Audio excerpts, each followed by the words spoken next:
I'm gonna start with this friend that I have. He doesn't keep secrets and he doesn't make plans. If his brain has a thought, he will pack up and go.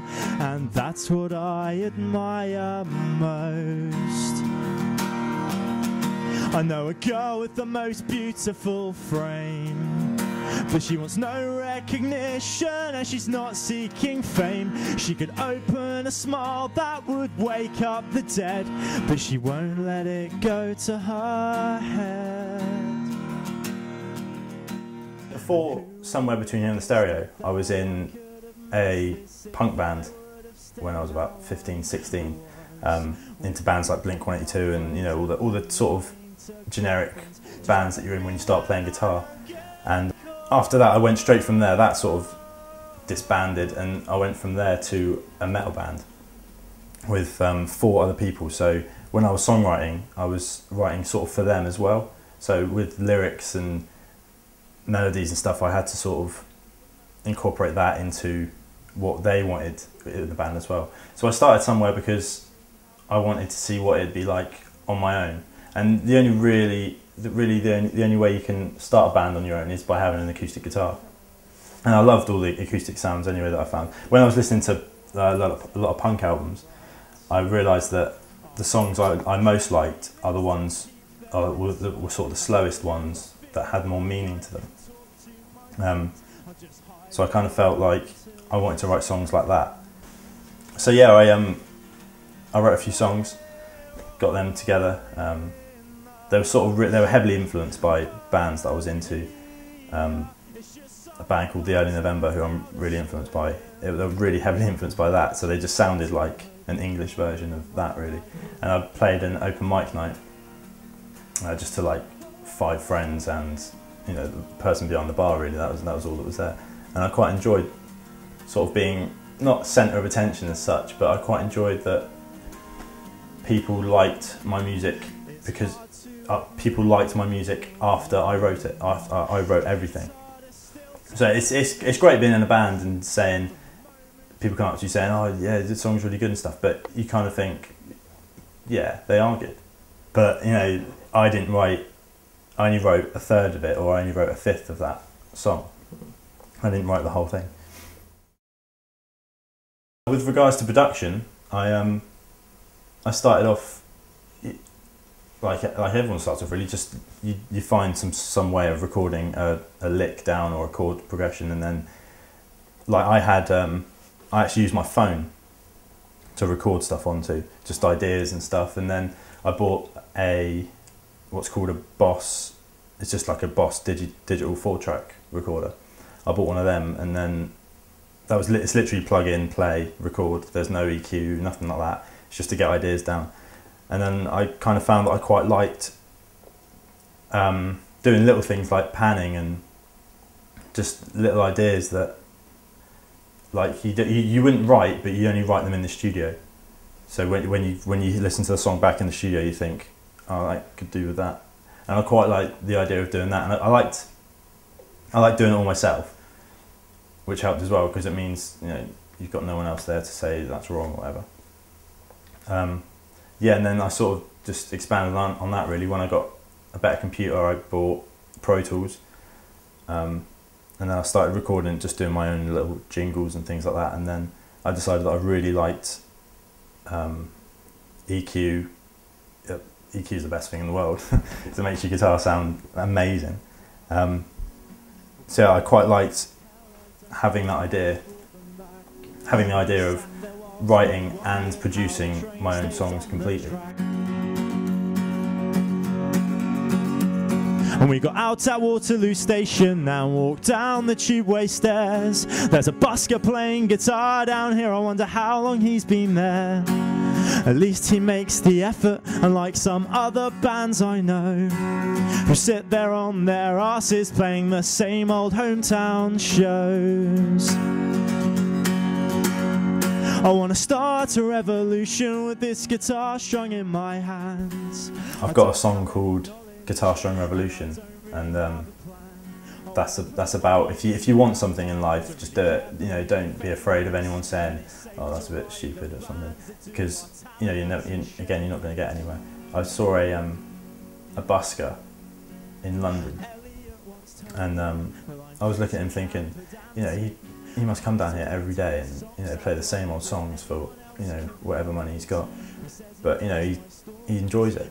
There's people from my hometown who they play the same gig venues like every week, and it's like that's great and all. But, you know, you've got to push yourself out there. You've got to really sort of push yourself really in life. A middle and a start. Just hassle at promoters and don't leave venues alone, and keep at it until you get a set at one of their shows. I want to start a revolution with this guitar strung in my hands. I don't have any knowledge and I don't really have a plan. I want to push my music out there, don't really care for being famous, and it's safe to write the bands that do are talentless and shameless. I've done my own Somewhere Between Here and the Stereo album as well. That was all done in my room. Like, the artwork was done by my friend Elliot, and then he literally gave me the bit of paper. I had to scan it in, and then I printed them all out in my bedroom. I've also done like a couple of EPs myself, and I've been mixing some Rupture Farm stuff. I'm in a band called Rupture Farms, and I've been mixing some of their stuff. We record it somewhere else, and then we just get the master files, and I just mix it in my room.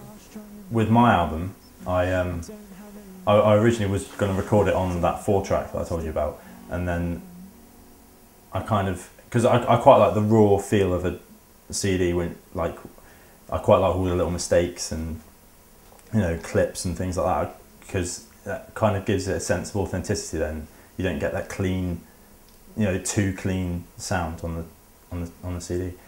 So, but with the 4-track, I wanted to sort of use more than 4 tracks.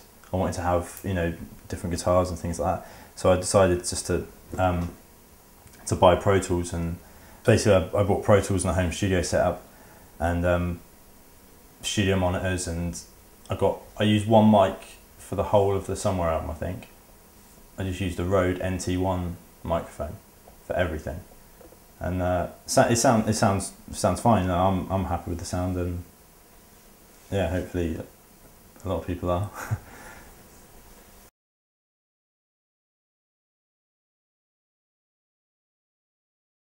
So I've recorded a guy called The Widowmaker, in the middle of recording his album at the minute, just finishing that off. With the Widowmaker album, like I said, it's strange at first being behind the desk pressing record, because I've got no input on the actual song structures then, which it does kind of have its downfall, because I'm constantly there thinking, oh, I would have done that or whatever, but then it's better because less work, really.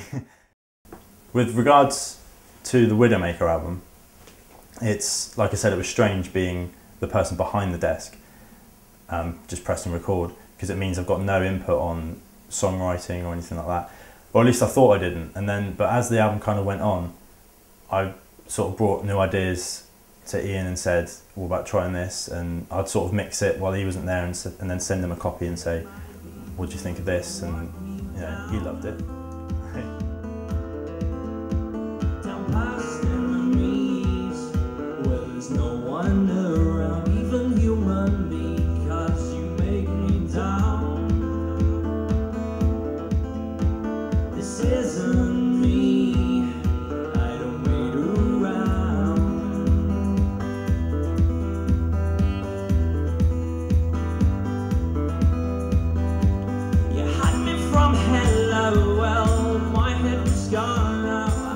With the Widowmaker stuff as well, I ended up playing for him as well. I ended up playing percussion, a little bit of guitar and a little bit of vocals, and then from that he asked me to play some gigs with him live, and yeah, it just went on from there. So I sort of play with the Widowmaker now.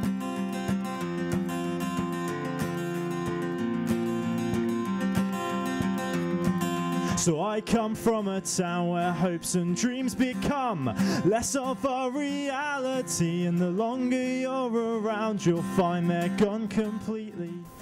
What's next? I want to stick with production because I love it. I didn't think I'd like it so much, but obviously I want to keep on playing, but that's a bit unrealistic, if you know what I mean. I'll play because I like it, but I don't make any money off it. The girls are blessed with such a beauty, and some of them have charming grace. They always talk about how they want out and how they're losing the good race. But so I want to start recording people, you know, build up my studio and, you know, hopefully rent a place, actually make a proper massive studio, and, you know, do my music in the evenings, as well as, you know, recording other bands, folk artists during the day or whatever. In my eyes, wake up, young sister. There's a pretty world out there. It's not all lost, nights and bar fights and bad guys, and you could even bring a friend. What's next for Somewhere?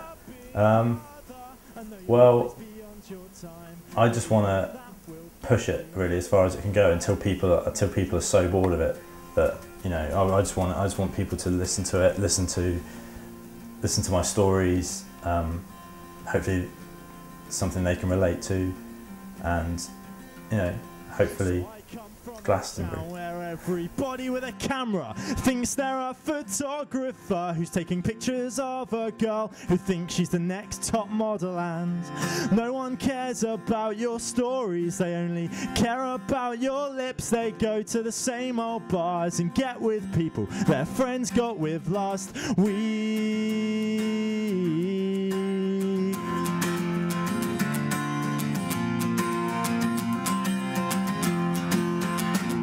It's now I understand that everything you want doesn't always go to plan, and when it doesn't work out, you need to get back up and start over again.